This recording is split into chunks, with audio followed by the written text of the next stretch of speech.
കർത്താവിൻ്റെ അതിപരിശുദ്ധ നാമം വാഴ്ത്തപ്പെടുമാറാകട്ടെ. ഇവിടെയുള്ള ഈ ഓഡിയൻസിനെ ഞാൻ നോക്കുമ്പോൾ ഇവിടെ നിന്ന് ഈ ഒരു ടോപ്പിക്ക് പറയുവാൻ യാതൊരു തരത്തിലുള്ള ഒരു ക്വാളിഫിക്കേഷനും ഇല്ല. എന്നാൽ ഈ കർത്താവിൻ്റെ ദാസന്മാർ എന്നോട് ഈ വിഷയം ചോദിച്ചപ്പോൾ എനിക്കൊരു ക്വാളിഫിക്കേഷനുണ്ട്. ഐ ഹാവ് എൻ്റെ അഡൾട്ട് ചിൽഡ്രൻസ് ഉള്ള ഒരു മദർ എന്ന് മാത്രമേ എനിക്കുള്ളൂ. 2 അഡൾട്ട് ചിൽഡ്രൻ ഉണ്ട്. ഫാമിലി റേസിംഗ് അല്ലെ പേരൻറ്റിങ്ങിൻ്റെ കംപ്ലീറ്റ് കഴിഞ്ഞില്ല. ഇനി അതിൻ്റെ ലാസ്റ്റ് സ്റ്റേജിലാണ് ഞാൻ നിൽക്കുന്നത്. When they start a family I am done. Parenting കഴിഞ്ഞു അവിടെ. പിന്നെ they going to parent. So അങ്ങനെയുള്ള സ്ഥലത്താണ് ഞാൻ നിൽക്കുന്നതെന്ന് എനിക്ക് നന്നായി അറിയാം. എന്നാൽ മനോഹരമായ ഒരു കുടുംബത്തിലേക്ക് കർത്താവ് എന്നെ കൊണ്ടുവന്നു. അത് ദൈവത്തിന് ഞാനിന്ന് നന്ദിയോടെ സ്തോത്രം ചെയ്യുന്നു. അവിടെ നിന്ന് ഞാൻ പഠിച്ച ചില കാര്യങ്ങൾ ചിലപ്പോൾ നിങ്ങൾക്ക് ഓരോരുത്തർക്കും പ്രയോജനമാകുമായിരിക്കും എന്ന് കരുതി അതുമാത്രം പറയാനാണ് ഇന്ന് രാവിലെ ഞാൻ ദൈവസന്നിധിയിൽ ആഗ്രഹിക്കുന്നത്. നമ്മൾ ഉൽപ്പത്തി പുസ്തകം വായിക്കുമ്പോൾ ദൈവം തൻ്റെ സ്വരൂപത്തിൽ മനുഷ്യനെ സൃഷ്ടിച്ചു. ആണും പെണ്ണുമായി അവരെ സൃഷ്ടിച്ചു. ദൈവം അവരെ അനുഗ്രഹിച്ചു. പുഷ്ടിയുള്ളവരായി പെരുകി ഭൂമിയിൽ നിറഞ്ഞ് അതിനെ അടക്കി സമുദ്രത്തിലെ മത്സ്യത്തിന്മേലും ആകാശത്തിലെ പർവ്വജാതികളുമേലും സകല ഭൂചര ജന്തുവിൻ്റെ മേലും വാഴുവീൻ എന്ന് പറഞ്ഞാണ് കർത്താവ് മനുഷ്യനെ സൃഷ്ടിച്ചത്. ദൈവം ആദ്യം മനുഷ്യനെ സൃഷ്ടിച്ചപ്പോൾ ദൈവം ഒരു ഗവൺമെൻറ് സ്ഥാപിച്ചില്ല, ദൈവം ഒരു സഭ സ്ഥാപിച്ചില്ല, ദൈവം ഒരു കുടുംബമാണ് പണിതത്. ഇതിനെ വാഴുവാൻ, ഇതിനെ നോക്കുവാൻ ദൈവം സ്ഥാപിച്ച മനോഹരമായ ദൈവത്തിൻ്റെ ഉള്ളിൽ ഇരുന്ന മനോഹര കാര്യമാണ് കുടുംബം, ഫാമിലി. അത് കഴിവില്ലാത്ത നമ്മളെ ഓരോരുത്തരെയുമാണ് ദൈവം അത് ഏൽപ്പിച്ചത്. ദൈവം അത് ഏൽപ്പിച്ചപ്പോൾ കർത്താവിൻ്റെ ദാസൻ പറഞ്ഞല്ലോ, അതിനുള്ള റിസോഴ്സ് ദൈവം കരുതിയിരിക്കും. പലപ്പോഴും നമ്മളത് കാണുന്നില്ല എന്ന് മാത്രം. നമ്മൾ മറ്റു കുടുംബങ്ങളെ നോക്കിയിട്ട് നമ്മൾ വിചാരിക്കും അവരെ പോലെ ഇവരെ പോലെ അല്ല. We have A specific jab. ഓരോരുത്തർക്കും ദൈവം കൊടുത്തിരിക്കുന്ന ഒരു സ്പെസിഫിക് ജോലിയാണ്. നമ്മൾ നോക്കുമ്പോൾ ഞാൻ തോറ്റുപോയോ, അല്ലോ ഞാൻ എൻ്റെ കുഞ്ഞുങ്ങളെ വളർത്തിയ വിഷയത്തിൽ ഞാൻ ആരും തോറ്റിട്ടില്ല. 100% മാർക്ക് ആർക്കും കിട്ടിയിട്ടില്ല. മാനവജാതിയുടെ ആരംഭം മുതൽ ഇന്ന് വരെയും കുഞ്ഞുങ്ങളെ വളർത്തി കുടുംബം നടത്തിയതിൽ ആരും ഭാരപ്പെടേണ്ട. 100% മാർക്ക് ആർക്കും കിട്ടിയിട്ടില്ല. 100% പെർഫെക്റ്റ് ആയിട്ടുള്ള പേരൻറ്റോ, 100% പെർഫെക്റ്റ് ആയിട്ടുള്ള ഒരു കിഡോ, 100% പെർഫെക്റ്റ് ആയിട്ടുള്ള ഒരു ഫാമിലിയോ ഇല്ല. ദൈവം നമ്മളെ ഏൽപ്പിച്ച മനോഹര കാര്യമാണ് നമ്മുടെ കുഞ്ഞുങ്ങൾ. അവരെ വളർത്തുവാൻ അറ്റ്ലീസ്റ്റ് രക്ഷിക്കപ്പെട്ട ദൈവത്തിൻ്റെ മക്കൾക്ക് ഒരു വലിയ റിസോഴ്സ് ഉണ്ടല്ലോ, പ്രാർത്ഥന. ദൈവം നമുക്കുണ്ടല്ലോ. ഇന്ന് പകൽക്കാലം എന്നെ ഏൽപ്പിച്ചിരിക്കുന്ന വിഷയം building a strong family foundation. ഒരു safe, acceptable and a loving place നമുക്ക് ദൈവം തന്ന കുഞ്ഞുങ്ങൾക്ക് ഒരുക്കി കൊടുക്കുവാൻ നമ്മളെ ദൈവം ഏൽപ്പിച്ച കാര്യങ്ങൾ. അതാണ് പ്രാക്ടിക്കലി അതെങ്ങനെ ചെയ്യാം എന്നതിനെക്കുറിച്ച് മാത്രം. ഞാൻ എൻ്റെ ജീവിതത്തിൽ കണ്ട ചില കാര്യങ്ങൾ, അത് പ്രയോജനപ്പെട്ടു എന്ന് തോന്നുന്ന കാര്യങ്ങൾ. തോറ്റ പല സ്ഥലങ്ങളുണ്ട്. ജയിച്ച സ്ഥലങ്ങളെക്കാൾ തോറ്റ സ്ഥലമാണ് ഏറ്റവും കൂടുതലായിട്ടുള്ളതെന്ന് നന്ദിയോടെ ഓർക്കുന്നു. അതെല്ലാം പഠിച്ചു വരാനേ നമുക്ക് കഴിയുള്ളൂ. ദൈവം ഇപ്പം ഇവിടെയുള്ള ഗ്രാൻഡ് പേരൻസിനെ ദൈവം 2 കുഞ്ഞുങ്ങളെ ദാനമായി വളർത്തുവാൻ കൊടുക്കുമായിരുന്നെങ്കിൽ അവരൊരു 95% ശരിയായി വളർത്തിയെടുക്കും. എന്നാൽ അങ്ങനെയല്ല. ദൈവം നമുക്ക് റെസ്പോൺസിബിലിറ്റി തന്ന് നമ്മൾ വിവാഹിതരായി ഒരു കുടുംബത്തിലേക്ക് വന്ന്, വിശേഷാൽ എന്നെപ്പോലെയുള്ളവർ ഈ ഫാമിലിയെ മനസ്സിലാക്കി, ഭർത്താവിനെ മനസ്സിലാക്കി, വേറൊരു രാജ്യത്തേക്ക് വന്ന് ഈ കൾച്ചർ മനസ്സിലാക്കി നമ്മളിങ്ങനെ വരുമ്പോൾ ഇതോടൊപ്പമാണ് നമുക്ക് 2 പ്രഷ്യസ് കാര്യങ്ങളെയും കൂടെ ദൈവം നമുക്ക് തന്നത്. It is not easy. വളരെ ഹാർഡ് ഒരു ടാസ്ക്കാണ് ദൈവം നമ്മളെ ഏൽപ്പിച്ചത്. ഞാൻ എൻ്റെ കുഞ്ഞുങ്ങളെ കണ്ടപ്പോൾ ഞാൻ ഓർത്തു, Jacobi എനിക്കുണ്ടായപ്പോൾ I was so worried. ഈ പട്ടണത്തിൽ ഞാൻ തന്നെ ഭാരപ്പെടുക ഈ പട്ടണത്തിൽ ജീവിക്കാൻ. അപ്പം എൻ്റെ കുഞ്ഞിനെ എങ്ങനെ ഇവിടെ വളർത്താം? ഒരു രക്ഷയില്ല. കാണുന്നതും കേൾക്കുന്നതും എല്ലാം ഭയങ്കര ഭാരമുള്ള കാര്യം. എന്നെ അത് വളരെയേറെ ബോധർ ചെയ്ത ഒരു വിഷയമാണ്. കർത്താവിൻ്റെ ദാസൻ പറഞ്ഞു പുസ്തകങ്ങളൊന്നും വായിച്ചില്ല. ഞാൻ എന്നാൽ ഇച്ചിരി ബുക്കൊക്കെ മേടിച്ച് വാങ്ങിച്ചു. Bringing up boys by James Dobson, praying parent, അതൊക്കെ വായിച്ച ആളാണ് ഞാൻ. എന്നാൽ അതിൽ നിന്ന് അതൊക്കെ വായിച്ച് നോക്കിയിട്ട് വീട്ടിൽ വരുമ്പോൾ അതുപോലെയൊന്നും അല്ല നമ്മുടെ ജീവിത രീതികൾ.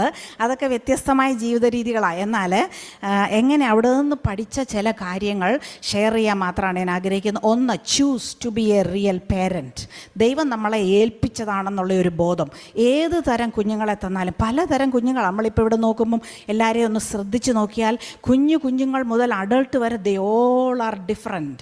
എല്ലാവരും ഡിഫറെൻ്റ് ആയിട്ടുള്ളവരാണ്. അതുകൊണ്ട് നമ്മൾ തന്നെ ഒന്ന് മേക്ക് ഷുവർ ചെയ്യണം, യെസ്, ദൈവം എന്നെ ഏൽപ്പിച്ച ഓർഡെയിൻഡ് ഒരു ടാസ്ക്കാണ് പേരൻറ്റിങ്. ദൈവം എന്നെ ഏൽപ്പിച്ച ഓർഡെയിൻഡ് task. So be serious about it. Serious ആയിട്ട് ഈ വിഷയത്തെ നമ്മൾ കാണണം. ചുമ്മാ നമ്മളുടെ കൂടെ നമ്മുടെ ബിസി ലൈഫിൽ ജോലിയൊക്കെ നോക്കി പരീക്ഷയൊക്കെ എഴുതി പാസ്സായി അങ്ങനെ വരുമ്പം തന്നതല്ല. എന്നാൽ ദൈവം എന്നെ ഏൽപ്പിച്ച ഒരു ടാസ്ക്കാണിത്. Be serious. ആൻഡ് അതുകൂടാതെ ബോത്ത് ഹാവ് ടു എഗ്രി. രണ്ടുപേരും കൂടെ എഗ്രി ചെയ്ത് ഫെയ്ത്ത്ഫുള്ളായിട്ട് വേണം കൊണ്ടുപോകാൻ. ഒരു പേരൻ്റ് ഫാദറിനോടോ മദറിനോടോ അടുത്തിരുന്നാൽ ഒരു വശം മാത്രം നമ്മൾ അവരെ വളർത്താനിടയാക്കും. മാമിൽ നിന്ന് കിട്ടേണ്ട കാര്യങ്ങളുണ്ട്, ഫാദറിൽ നിന്ന് ലഭിക്കേണ്ട കാര്യങ്ങളുണ്ട്. നാം ആ ഭാഗം കൊടുക്കാൻ നമുക്ക് കഴിയാതെ വരും. അതുകൊണ്ട് രണ്ടുപേരും ഒരുമിച്ച്, ഇപ്പോൾ ഇവിടെ ഇരിക്കുന്ന ഈ പീപ്പിളിന് അത് already they all are here. നിങ്ങളെല്ലാവരും നല്ലപോലെ റേസ് ചെയ്തുകൊണ്ടാണല്ലോ ഈ രാവിലെ ഇവിടെ വന്ന് ഈ ഫാമിലി സെമിനാർ കേൾക്കാൻ നിങ്ങൾ അവസരം ഒരുക്കിയത്. അത് തന്നെ വലിയൊരു കാര്യമാണ്. എന്നാൽ നമ്മൾ ആ ഡിസിപ്ലിൻ ചെയ്യുവാണെങ്കിലും സ്നേഹിക്കുവാണെങ്കിലും കരുതുവാണെങ്കിലും വി ഷുഡ് ബി രണ്ടുപേരും ഒത്തു നിൽക്കണം എന്നാണ് ഞാൻ പഠിച്ചത്. അല്ലാതെ ഒരു കാര്യവും അവരോട് പറയാൻ പറ്റത്തില്ല. അവർ സ്നീക്ക് ചെയ്തിട്ട് നമ്മളെ ഒരാളെ പറ്റിക്കും. അതുകൊണ്ട് സാത്താൻ ഹൗവായി ചതിച്ചതുപോലെ ഹൗവായാണ് ചതിക്കപ്പെടാൻ സാധ്യതയുള്ളത്. അതുകൊണ്ട് ബി റിയൽ. നമ്മളെ ഏൽപ്പിച്ച choose to be real, choose to be a parent. അതാണ്. രണ്ടാമത്തേത് choose to be a role model. നമ്മുടെ ജീവിതത്തിൽ നമുക്ക് മനസ്സിലാക്കാൻ കഴിയുന്നത് നമ്മളെക്കാൾ അധികം അവർ നമ്മെ മനസ്സിലാക്കി കഴിഞ്ഞു. ഇപ്പം ഞാൻ അവരോട് ചോദിക്കുമ്പോൾ ഞാൻ വിചാരിക്കും, ഓ ദാറ്റ്സ് റൈറ്റ്, ഞാൻ അങ്ങനെയാണ്, അവരെന്നെ നന്നായി മനസ്സിലാക്കി കഴിഞ്ഞു എനിക്കിപ്പോൾ മനസ്സിലാവും. ഞാൻ ചിലപ്പോഴൊക്കെ അവരോട് ചോദിക്കുമ്പോൾ എൻ്റെ ഇഷ്ടം, എനിക്കിഷ്ടമില്ലാത്തത്, എൻ്റെ ഡീൽ ചെയ്യുന്ന അവർക്ക് ഉത്തരം പറയാൻ പറ്റും. ഞാനിപ്പോൾ എങ്ങനെയാണ്, ഒരു വിഷയത്തെ ഞാൻ എങ്ങനെ തരണം ചെയ്യുമെന്ന് അവരെന്നോട് പറയുമ്പോഴാണ് ഞാൻ മനസ്സിലാക്കുന്നത്, ഓ ദാറ്റ്സ് റിയൽ. അപ്പം നമ്മൾ ഓർത്തോണം, they are watching us, they are watching really very close us. അപ്പം നമ്മൾ കുഞ്ഞു പിള്ളേരെ, ഒരു കാർ സീറ്റ് വെച്ചിരിക്കുന്ന കുഞ്ഞുങ്ങളുണ്ട്, ഇവിടെ നടക്കുന്ന പാസ്റ്റർ സിബിൻ അലക്സിൻ്റെ കുഞ്ഞുണ്ട്, ഇവർ നമ്മളെ വാച്ച് ചെയ്തുകൊണ്ടിരിക്കുകയാണ്. പലതും അവർക്ക് എക്സ്പ്രസ് ചെയ്യാൻ പറ്റുന്നില്ലെങ്കിൽ നമ്മളിൽ ഓരോരുത്തരെയും വാച്ച് ചെയ്ത്, പ്രത്യേകാൽ മാതാപിതാക്കളെ അവർ വാച്ച് ചെയ്തുകൊണ്ടാണ് ഇരിക്കുന്നതെന്ന് നാം മറന്നു കളയരുത്. സയൻസ് കുഞ്ഞുങ്ങൾക്ക് ഇത് മനസ്സിലാകുമെന്നൊക്കെ പറയുന്നുണ്ട്.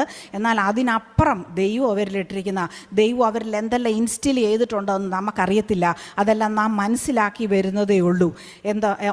ഒരു ഭവനത്തിൽ 5 കുഞ്ഞുങ്ങളുണ്ടെങ്കിൽ 5 പേരെയും ഡിഫറൻ്റ് ആയിട്ടാണ് വളർന്നിരിക്കുന്നത്, എല്ലാവരെയും. കാരണം ദൈവം അവരിലിട്ടിരിക്കുന്നത് നമുക്കറിയാമല്ലോ. ഭയങ്കരവും അതിശയകരമായി എൻ്റെ അമ്മയുടെ ഉദരത്തിൽ എന്നെ മെടഞ്ഞു എന്ന് എഴുതിയിരിക്കുന്നത്. Wired, different wiring. ഓരോ ടാസ്കിന് വേണ്ടി ആയിരിക്കും ദൈവം അവരെ ഇട്ടിരിക്കുന്നത്. ചിലരെ സുവിശേഷന്മാരായി, ചിലരെ ഡോക്ടർമാരായി, ചിലരെ എൻജിനീയർമാരായി, ചിലരെ സാധാരണക്കാരായി. ദൈവം തൻ്റെ വേലയിൽ എങ്ങനെ ഉപയോഗിക്കുന്നത് നമുക്കറിയത്തില്ല. നമ്മുടെ പെർസ്പെക്റ്റീവേ അല്ല ദൈവത്തിൻ്റെ പെർസ്പെക്റ്റീവ്. നമ്മൾ വിചാരിക്കും എല്ലാവരും ഏതാണ്ട് വലിയ കാര്യങ്ങളായാൽ അവർ മിടുക്കരായെന്ന്. അല്ല, സാധാരണക്കാരിൽ ദൈവം അതിൻ്റെ കഴിഞ്ഞ ദിവസം ഈ കർത്താവിൻ്റെ ദാസൻ പറഞ്ഞു, ഫെയ്ത്ത്ഫുൾനെസ് എഴുതി വെക്കുന്ന ഒരു സ്ഥലമുണ്ട്. ഫെയ്ത്ത്ഫുൾനെസ്, വിശ്വസ്തന്മാരെ നോക്കുന്ന ഒരു സ്വർഗ്ഗമാണല്ലോ നമുക്കുള്ളത്. ഫെയ്ത്ത്ഫുള്ളായിട്ടുള്ള കുഞ്ഞുങ്ങളെ, നമ്മുടെ ഫാമിലി വാല്യൂസ് അതിനായിട്ട് ക്രിയേറ്റ് ചെയ്ത് കൊടുക്കാം. മറ്റുള്ളവരെ റെസ്പെക്റ്റ് ചെയ്യാൻ, കൈൻഡ്നെസ്, ഓണസ്റ്റി, ട്രസ്റ്റ്, ഇതൊക്കെ ആയിരിക്കട്ടെ നമ്മുടെ family value. Never say I so അങ്ങനെ പറയുവാൻ ഇടയാകരുത്. നമ്മളവരെ വളർത്തുമ്പോൾ, ഞാൻ പറഞ്ഞതുകൊണ്ട് നീ ഇത് ചെയ്യ്, നടക്കാൻ പോകുന്നില്ല, അവർ കേൾക്കത്തുമില്ല.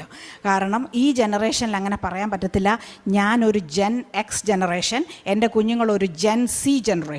ഞാൻ ഇവിടെ വന്ന് വണ്ടി ഓടിക്കാൻ പഠിച്ചവർ, എന്നാൽ എൻ്റെ കുഞ്ഞുങ്ങൾ അവരെ ഉണ്ടായപ്പോൾ തന്നെ കാർ സീറ്റിൽ ഒരു വണ്ടിയെ വെച്ച് അത് കണ്ടവർ. ഒന്ന് ഓർത്ത് നോക്കണം, ഡിഫറെൻറ്റ് ജനറേഷനാണ്. ദൈവമാണ് അങ്ങനെ ചെയ്തിരിക്കുന്നത്. തലമുറകളുടെ ദൈവമാണ്, ജനറേഷൻ്റെ ദൈവം, അല്ലാതെ നമ്മളുടെ സ്റ്റഡിയോ അതൊന്നുമല്ല. എന്നാൽ അവരെ അത് വളർത്തുവാൻ, ഡിഫറെൻറ്റ് ജനറേഷനെ കൊണ്ടുപോകാൻ ഒരു കഴിവ് കൊടുക്കുവാൻ ഈ ജനറേഷനെ സൃഷ്ടിച്ച ദൈവത്തിന് മാത്രമേ കഴിയുകയുള്ളൂ. അതുകൊണ്ട് അത് അവിടെ നിന്നാണ് വരുന്നത്. നമ്മൾ തമ്മിൽ ഒരു മ്യൂച്വൽ റെസ്പെക്റ്റിൽ കുഞ്ഞുങ്ങളെ റെസ്പെക്റ്റ് ചെയ്തിരിക്കണം. അവർക്കെല്ലാം മനസ്സിലാകും. അവരെ ലുക്ക് ഡൗൺ ചെയ്യരുത്, താഴ്ത്തി കാണാൻ ഒരിക്കലും ചെയ്യരുത്, അവരെ താഴ്ത്തി സംസാരിക്കരുത്. കാരണം ദേ നോ, നമ്മളുടെ പോലെ തന്നെയുള്ള ഫീലിങ്സും എല്ലാം ഉള്ള ആരിൽ എന്നെ താഴ്ത്തി പറഞ്ഞാൽ I will just draw back, പിന്നെ എന്നെ കൊണ്ട് ഒന്നും പറയാൻ പറ്റത്തില്ല. അതുകൊണ്ട് അങ്ങനെ ആയിരിക്കരുത്. നമ്മൾ അവരെ മനസ്സിലാക്കണം. കുഞ്ഞുങ്ങളെപ്പോലെയും അവരുടെ ഏത് ഏരിയ കുഞ്ഞുങ്ങളായിരുന്നാലും വലിയവരായി ആയിരുന്നാലും അവരെ നമ്മൾ താഴ്ത്തി സംസാരിക്കരുത്. കഴിഞ്ഞ ദിവസം എൻ്റെ കുഞ്ഞുങ്ങൾ എന്നോട് പറഞ്ഞു, മലയാളം പറയുമ്പോൾ ചിലരവരെ നോക്കി ചിരിക്കും. അപ്പം ഞാൻ പറഞ്ഞു, നമ്മൾ ചിരിച്ചു പോവും, നമ്മുടെ കാര്യമല്ലേ. നമുക്ക് അവർ പറയുന്ന കേട്ടാൽ ശരിക്കും ചിരി വരും. കാരണം നമ്മൾ ഈ മലയാളം ജോക്കും ഒക്കെ കേൾക്കുമ്പോൾ അതുപോലെയൊക്കെ തോന്നുന്നുണ്ട് ഇത് കേൾക്കുമ്പോൾ. പക്ഷേ അവർ ഹാർഡ് ചെയ്താൽ ഇത് പറയുന്നതെന്ന് മനസ്സിലാക്കുന്നില്ല. അപ്പം ഞാൻ ചോദിച്ചു അവനോട്, എങ്ങനെ നമുക്ക് ഡിഫറൻ്റായിട്ട് അതിനെ പറയാൻ പറ്റും? കാരണം വി ആർ നമുക്ക് ചിരി വരുമല്ലോ, അതെങ്ങനെ അതിനെയൊക്കെ നമുക്ക് ഓവർകം ചെയ്യാൻ പറ്റും? അന്നേരം അവൻ പറഞ്ഞു, ദ വേ യു ടോക്ക്, അതായത് നമ്മളത് പറഞ്ഞ് കറക്റ്റ് ചെയ്യുന്ന ആ രീതി, അത് അവർക്ക് മനസ്സിലാക്കാൻ കഴിയും. എത്ര അത്ഭുതമാണ്. നമുക്ക് അവനെ കളിയാക്കിയതാണോ അവനെ കറക്റ്റ് ചെയ്താണോ എന്ന് അവർക്കറിയാം. സോ നമ്മൾ നമ്മുടെ ഇൻറ്റൻഷനെ കറക്റ്റ് ചെയ്താൽ മതി. So choose to be a role model. നമുക്കൊരു റോൾ മോഡലായിരിക്കാം. നമ്മൾ അവരിൽ എന്തെല്ലാം കാണണമെന്ന് നമ്മൾ ആഗ്രഹിക്കുന്നെങ്കിൽ let's be a role model. അത് നമ്മൾ കാണിക്കാം. ഞാനത് കാണുമ്പോൾ ഓർക്കും, അയ്യോ ഇച്ചിരി കൂടെ വേറെ ഏരിയകളിലൊക്കെ നമ്മൾ തന്നെ മോഡൽ ചെയ്തിരുന്നെങ്കിൽ അത് ഇന്ന് അവർ കാണാമായിരുന്നല്ലോ എന്ന് ഞാൻ ഓർക്കുന്ന ഏരിയകളുണ്ട്. നിങ്ങൾ ഓരോരുത്തരും അത് ഓർത്താൽ മതി. Let's do it. അടുത്തതായിട്ട് ചൂസ് ടു ബി പ്രസൻ്റ് ആയിരിക്കണം. നമ്മുടെ കുഞ്ഞുങ്ങളിൽ എപ്പോഴും പ്രസൻ്റ് ആയിരിക്കണം. അതായത് നമ്മൾ അവരുടെ ലൈഫിൽ നമ്മൾ ഉണ്ടായിരിക്കണം. അതുകൊണ്ട് നമ്മൾ അവരുടെ എല്ലാ ഫുട്ബോൾ ഗെയിമിന് പോകാനോ എല്ലാ ബാൻഡ് മേളക്ക് പോകാനോ ഒന്നുമല്ല, നമ്മൾ ബി പ്രസൻറ്റ്. അത് ആവർത്തന പുസ്തകത്തിൽ ഇങ്ങനെ പറയുന്നു, വീട്ടിലിരിക്കുമ്പോഴും വഴി നടക്കുമ്പോഴും കിടക്കുമ്പോഴും എഴുന്നേൽക്കുമ്പോഴും നിങ്ങൾ അവയെക്കുറിച്ച് സംസാരിച്ചുകൊണ്ട് നിങ്ങളുടെ മക്കൾക്ക് അവയെ ഉപദേശിച്ചു കൊടുക്കണം. സോ അവിടെ എഴുതിയിരിക്കുന്ന എന്തോ, വീട്ടിലിരിക്കുമ്പോഴും കിടക്കുമ്പോഴും നടക്കുമ്പോഴും. അതെപ്പോഴാണ്? നമ്മൾ നമ്മുടെ കുഞ്ഞുങ്ങളെ കൊണ്ടു നടക്കുമ്പോഴാണ്. ഇന്ന് പോലെ കോൺഫറൻസിൽ പലരും അവരുടെ കുഞ്ഞുങ്ങളെ കൊണ്ടുവന്നിട്ടുണ്ട്. നിങ്ങൾ പോകുമ്പോൾ, വരുമ്പോൾ, കിടക്കുമ്പോൾ, ഇരിക്കുമ്പോൾ അത് നമ്മൾ ചെയ്യണം. എൻ്റെ ഭർതൃഭവനത്തിൽ നിന്നാണ് ഞാനത് കണ്ടത്. അവരെപ്പോഴും ഓൾവേസ് ദർ പ്രസൻറ്റ്. അവരുടെ കുഞ്ഞുങ്ങളോടുകൂടി അവരെല്ലാവരും പ്രസൻറ്റാണ്. അത് കാണുവാനിടയായി. അത് അവിടെ നിന്ന് ഞാൻ പഠിച്ച ഒരു മനോഹര കാര്യമാണ്. അവരെപ്പോഴും അവിടെ പ്രസൻറ്റാണ്. അവരുടെ കൂടെ കൊണ്ട് നടക്കും. പറയും അത് ക്വാളിറ്റി ടൈം അവരുടെ കൂടെ നമ്മൾ സ്പെൻഡ് ചെയ്യണം. ചുമ്മാ ഒരു ടൈമല്ല. ഞാൻ ഇന്ന് രാവിലെ വൈകിട്ട് 5 മുതൽ 7 വരെ എൻ്റെ ഫാമിലിക്കുള്ള ടൈമാണ്. അങ്ങനെ ഒരു ടൈമൊന്നുമില്ല. ആ സമയത്ത് അവർ വരാൻ പോകുന്നില്ല. അവരുടെ മറ്റു കാര്യങ്ങളിൽ ബിസി ആയിരിക്കും. എന്നാൽ അതുകൊണ്ട് ഓൾവേസ് ക്വാളിറ്റി ടൈം ഇവനെ കാണുമ്പോൾ അവൻ്റെ കൂടെ, എൻ്റെ ലൈഫിൻ്റെ കൂടെ അവരെയും കൂടെ ഇൻവോൾവ് ചെയ്തുകൊണ്ട് ഒരു മീനിങ് ഫുൾ ഇൻറ്ററാക്ഷൻ ആയിരിക്കണം അവരോട് ചെയ്യുന്നത്. നമ്മൾ കറക്റ്റായിട്ടാണോ പറയുന്നത്, നമ്മുടെ ഹാർട്ട് അളക്കാൻ അവർക്ക് കഴിയും. അതുകൊണ്ട് അതൊരു മീനിങ് ഫുൾ ഇൻറ്ററാക്ഷൻ ആണോ നമ്മൾ അവരോട് ചെയ്യുന്നതെന്ന് നമ്മൾ മനസ്സിലാക്കിയിരിക്കണം. ഓപ്പൺ ഡിസ്കഷൻ, തുറന്ന് അവരോട് സംസാരിക്കണം. അല്ലെങ്കിൽ അവർ നമ്മളെ ക്വസ്റ്റ്യൻ ചെയ്യും. ചില കാര്യങ്ങളൊക്കെ കേട്ട് കഴിഞ്ഞിട്ട് നമ്മൾ ഭവനത്തിലെത്തുമ്പോൾ, അമ്മ what did you say that, what made you say that, എന്തുവാ നിന്നെ അങ്ങനെ പറയാൻ കാര്യം, what was that all about. പിന്നെ ഫൈനലി നമ്മളുള്ള സത്യം മൊത്തം പറയേണ്ടി വരും.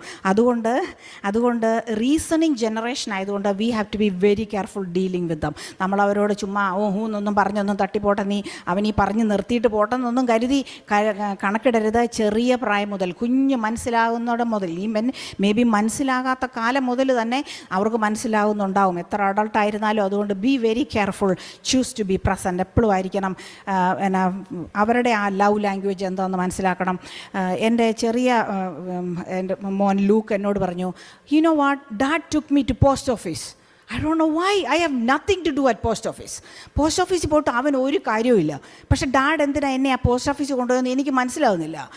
പക്ഷേ ഡാഡ് പോസ്റ്റ് ഓഫീസിൽ കൊണ്ടുപോയി എന്നാന്ന് വെച്ചാൽ മാമിനെ ബോധർ ചെയ്യാതെയോ അല്ലെ ഈ TV ഗെയിം കണ്ടുകൊണ്ടിരിക്കാതെ ഇരിക്കാൻ വേണ്ടി അവനെ കൈ പിടിച്ചുകൊണ്ട് പോസ്റ്റ് ഓഫീസിൽ പോകേണ്ട കാര്യമുള്ളതുകൊണ്ട് അവനെ കൊണ്ടുപോയതായിരിക്കും. പക്ഷേ അവന് മനസ്സിലായത് തന്നെ ഇവനെ പഠിപ്പിക്കുമായിരുന്നു പോസ്റ്റ് ഓഫീസ്. മനസ്സിലായോ? അതുകൊണ്ട് അവൻ പറയുക, recently I had to go to post office and I understood. ചെറിയ ഒരു കാര്യമാണെങ്കിൽ പോലും പോസ്റ്റ് ഓഫീസിൽ പോയി പോകുമ്പോൾ ആ കുഞ്ഞു കാര്യം അവർക്ക് മനസ്സിലാകുവാൻ കഴിഞ്ഞല്ലോ. ഇതെല്ലാം കഴിഞ്ഞപ്പോൾ നമ്മൾ പഠിച്ച കാര്യമാണ്, അല്ലാതെ ഇൻറ്റൻഷനലി ചെയ്തതല്ല. അത് അവരുടെ ബിഹേവിയറിൽ ഉണ്ടായിരുന്നത് കൊണ്ട് കൊണ്ടു നടന്ന് അങ്ങനെ പഠിപ്പിച്ചത് കൊണ്ട് അവരത് പഠിച്ചു. അപ്പം മറ്റവൻ പറഞ്ഞു, ഐ ലേൺഡ് ബാങ്കിങ്. ഞാൻ അവനെ ബാങ്കിൽ കാർ പാർക്ക് ചെയ്തിട്ട് അതിലേക്കൂടെ ഈ ഷൂട്ടിൽ കൂടി ഇതിങ്ങോട്ട് വരും, മണി അങ്ങോട്ട് കൊടുക്കണം. And then dad said, make sure you take your ID back. Dad ശരിയാ, ജയിച്ചാൻ എപ്പോഴും അങ്ങനെ പറയും, നിങ്ങൾ ഈ ID തിരിച്ച് മേടിച്ചോണ്ടേ വണ്ടി ഇവിടുന്ന് എടുക്കാവുള്ളൂ, കാരണം അല്ലെ ID പോയാൽ പിന്നെ നീ തപ്പി നടക്കണം. അതുകൊണ്ട് അങ്ങനെയുള്ള കാര്യങ്ങൾ അവർ പഠിച്ചു എന്ന് പറഞ്ഞപ്പോഴാണ് എനിക്ക് മനസ്സിലായത്, ഇതൊക്കെ അവർ പറയുക ഇപ്പോൾ എന്നോട്. സോ നമ്മൾ അത് വന്നത് അവർ ഓൾറെഡി പഠിച്ചു കഴിഞ്ഞു. അതുകൊണ്ട് അങ്ങനെയുള്ള ഇൻറ്ററാക്ഷൻ നമുക്കുണ്ടാകട്ടെ. And include them in our adult life. നമ്മുടെ ജീവിതത്തിൽ അവരെ നമ്മൾ ഇൻക്ലൂഡ് ചെയ്ത് കൊണ്ടുപോകുമ്പോൾ ദേ ആർ ലേണിങ്. നമ്മളവരെ പഠിപ്പിക്കുവാണ്, ഓരോരോ കാര്യങ്ങൾ നമ്മളവരെ പഠിപ്പിക്കുവാണ്. Let them learn unfamiliar situation with most trusted person. എൻ്റെ മകൻ ജക്കോബിയുടെ വാക്കാണ്. മോസ്റ്റ് അൺഫെമിലിയർ സിറ്റുവേഷനെ മോസ്റ്റ് ട്രസ്റ്റഡ് പേഴ്സൺ പഠിപ്പിക്കട്ടെ. അതായത് അവൻ ട്രസ്റ്റ് ചെയ്യുന്ന പേഴ്സൺ ആരാ? അവൻ്റെ ഡാഡ് അല്ലെങ്കിൽ മാമാണ്. നമ്മളും അവരെ നോക്കാൻ 100% കെയർ ഉള്ളത് നമ്മൾ തന്നെയാണ്.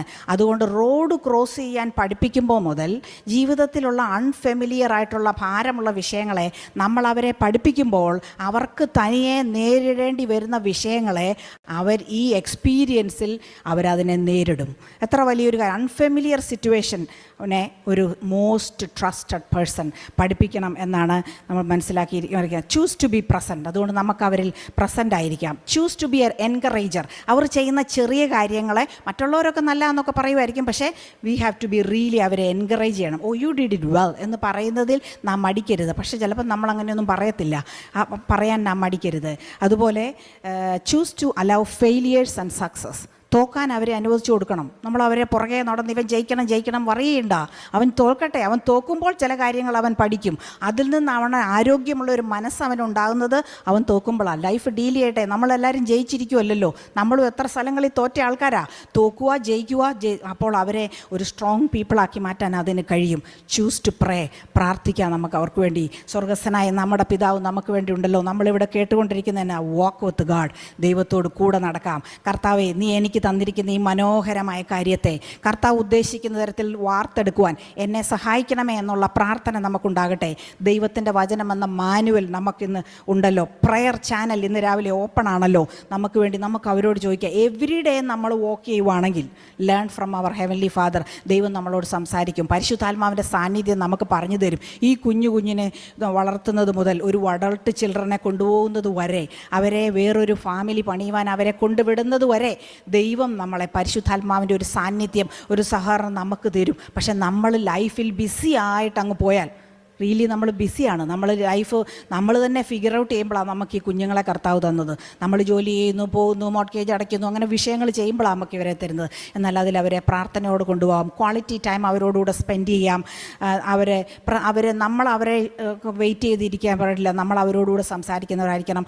ചിലപ്പം വന്ന് നമ്മളുടെ മുറിയിൽ ഇങ്ങനെ നോക്കും, നമ്മൾ കോൺവെർസേഷൻ ഓപ്പൺ ആണോ എന്ന്. നമ്മൾ പലപ്പോഴും ഓപ്പൺ ആണേ മാത്രമേ അവർ വന്നിരിക്കത്തുള്ളൂ. വന്നിരിക്കുമോ, നമ്മൾ ഓക്കെ വാടാ എന്നാ വല്ലതും പറയാനുണ്ടോ എന്ന് ചോദിക്കുവാണെങ്കിൽ അവർ നമ്മുടെ കട്ടിലയിലോട്ട് വന്നിരിക്കും.